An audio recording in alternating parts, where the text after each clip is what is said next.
I'm Charlie Bright of Gold Derby, and today I'm talking to Leah Wolchok, the co-director of Judy Blume Forever, as part of our Meet the Experts TV documentaries panel.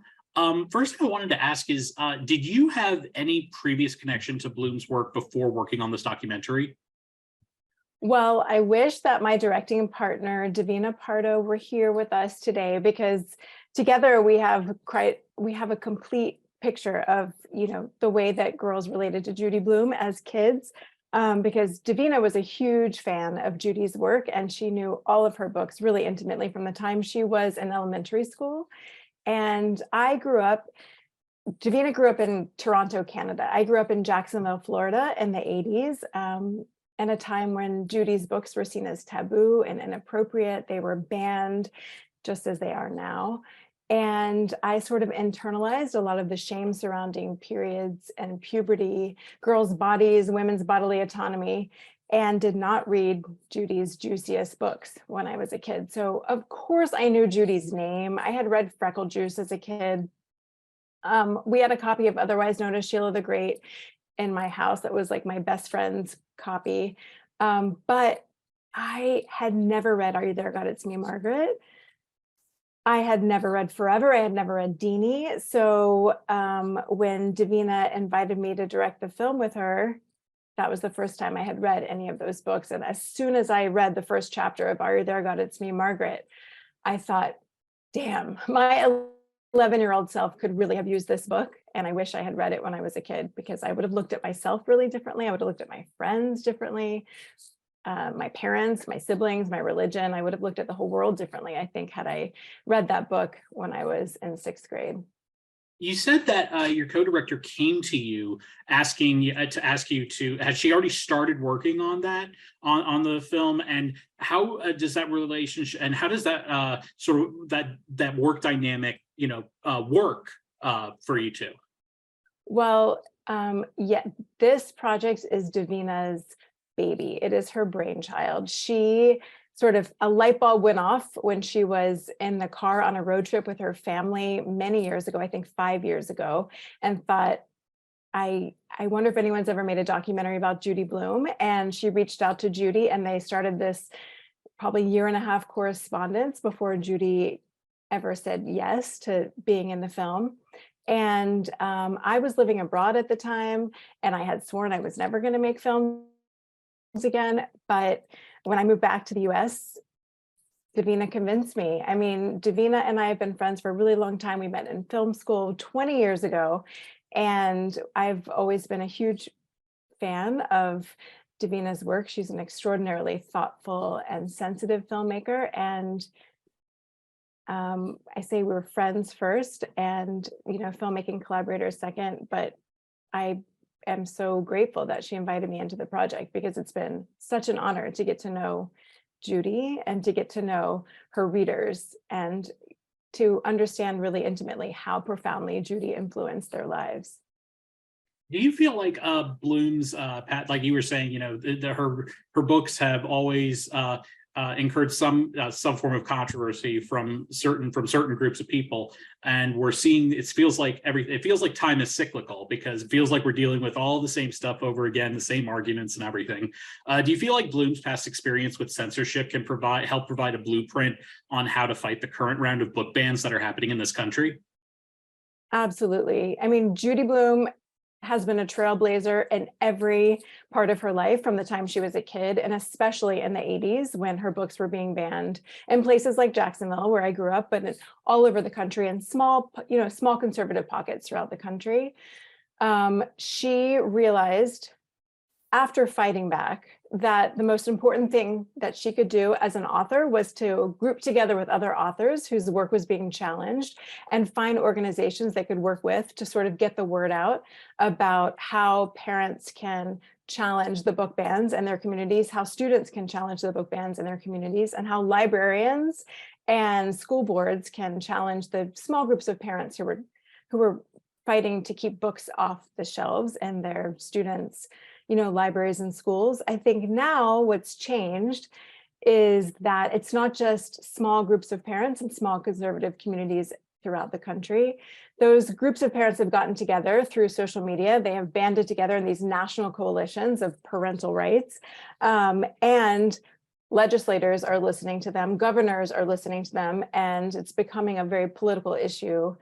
There are laws on the books in many states throughout the country that keep information, important information, out of kids' libraries, out of their schools, and keep characters who children could relate to because they reflect their own experience out of their libraries, out of their schools. And I think the same organizations that Judy was working with in the 80s are active today. The National Coalition Against Censorship, American Library Association, the ACLU is fighting back, PEN America is fighting back. So I think Judy has always been a trailblazer. She's inspired kids to stand up. She's inspired teachers, as I said, librarians, parents to stand up for the freedom to read, knowing that getting the right book into the hands of the right child can really change a life. It is so true. One of the most distinctive things about the documentary is seeing seeing Judy in that room with all the boxes of the letters that have been sent to her over the years, and the fact that she actually has not just responded but corresponded with some of those people. Other than the ones that were showcased in the film, were there any fan letters to Blume that really touched you that you might have seen? There were so many letters that were touching. It was hard to be in that room holding the letters, seeing the vulnerability that came through in the handwriting of those kids, and just the sheer volume of letters. They were organized by topic.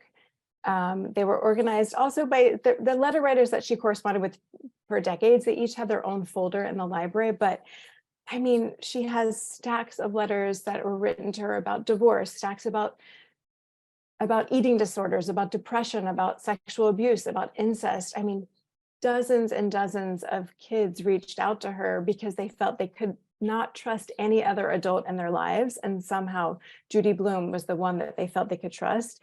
And her writing back was, an extraordinary testament to how deeply she felt for her readers and how much she cares still for children, for really valuing, and respecting how kids feel and what they think. I think they understood that through her characters from the minute they opened a book, and they understood that through her letters from the minute they received a letter back from her. She cares in the most profound way. I wish I could pinpoint like a specific letter that I saw outside of the ones that you see in the film. I can't off the top of my head, name a really specific letter that moved me, but they were all so moving. I mean, I will say that, and I've said this before in other interviews, that Judy and her husband George and the archivist at Yale have worked closely together to protect the privacy of the letter writers, so that no one who goes into the library as a researcher can reach out to any of the kids, who are now adults, but who wrote to Judy looking for help. Even if they just wrote her a fan mail, I mean, you can't reach out to any of those. And so I'm also just guarding their privacy when talking about the letters that we were so sort of honored to hold and to read that were part of Judy's archive.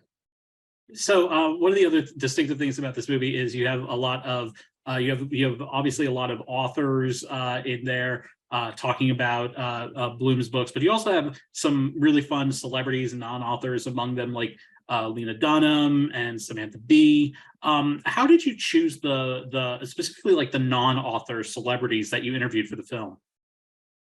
We were looking to talk to women who were writers, who were, comedians like Sam Bee, who were also making social commentary in their work, and who were sort of pushing the form forward. I mean, if Judy was a trailblazer and she broke ground in the types of honesty and the types of characters that she wrote for young women, Lena Dunham with girls, Samantha Bee with her, her comedy, her stand-up, and her show multiple shows on TV.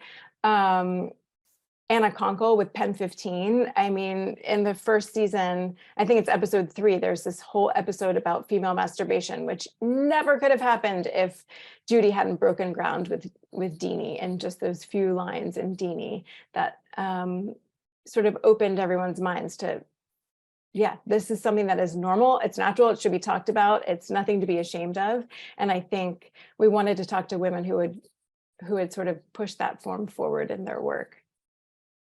Well, Leah, thank you so much for joining us, and we wish you all the best, and we can't wait to see you for our panel in just a little bit. Thanks so much. Thanks for your thoughtful questions.